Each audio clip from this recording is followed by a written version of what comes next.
Assalamualaikum warahmatullahi wabarakatuh. Perkenalkan, saya Arif Rizky dari Prodi Komunikasi Universitas Aisyah Jakarta. Di sini saya akan mempresentasikan materi yang berjudul Konsep Dasar Komunikasi.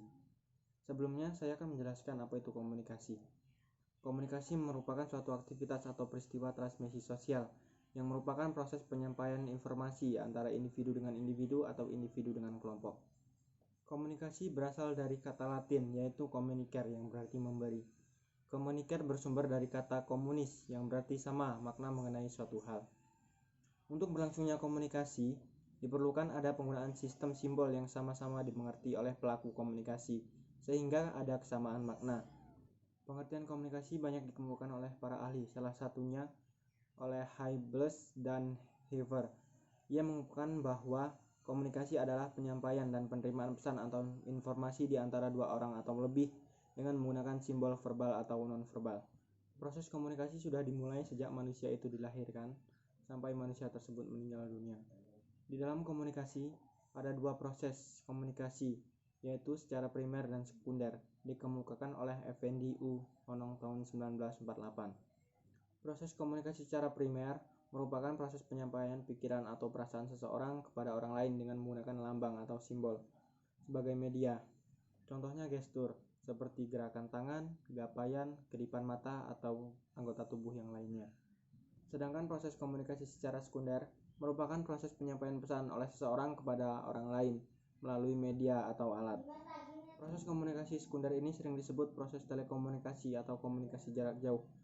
Media yang sering digunakan yaitu telepon, surat kabar, radio, televisi, film, atau surat. Selanjutnya, keterkaitan interaksi komunikasi. Interaksi merupakan masalah yang paling unik yang timbul pada diri manusia. Interaksi ditimbulkan oleh bermacam-macam hal yang merupakan dasar dari peristiwa sosial yang lebih luas. Kejadian-kejadian di dalam masyarakat pada dasarnya bersumber pada interaksi individu dengan individu. Agar bicaranya memiliki makna, individu tersebut harus memiliki bahasa yang telah disepakati oleh lingkungannya, yaitu berupa ide, gagasan, atau pesan-pesan yang sesuai dengan maksud yang ingin diungkapkan dan respon verbal sesuai yang dibutuhkan oleh orang lain. Ada 3 langkah interaksi. Yang pertama, interaksi awal.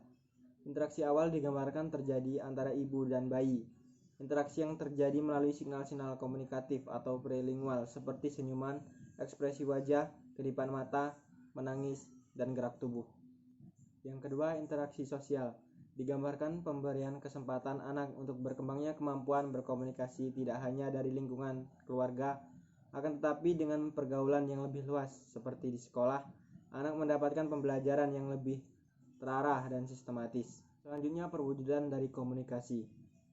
Pada interaksi awal yang sifatnya perlingual, berkembang melalui pergaulan, berinteraksi dengan individu lain sehingga terjadi pembelajaran. Maka keterampilan berkomunikasi mulai berkembang ke arah lebih kompleks dengan bahasa sebagai medianya. Nah, kesimpulannya, dengan didasarkan pengertian komunikasi di atas, proses komunikasi terbagi menjadi 2 tahap, yaitu komunikasi sekunder dan primer. Di dalam proses komunikasi melibatkan komponen-komponen penting, yaitu komunikator sebagai penyampai pesan, yang menyampaikan ide, gagasan, atau perasaan melalui media dan diterima oleh komunikan. Nah, sekian video dari saya. Saya ucapkan terima kasih. Mohon maaf jika banyak kesalahan. Saya akhiri. Wassalamualaikum warahmatullahi wabarakatuh.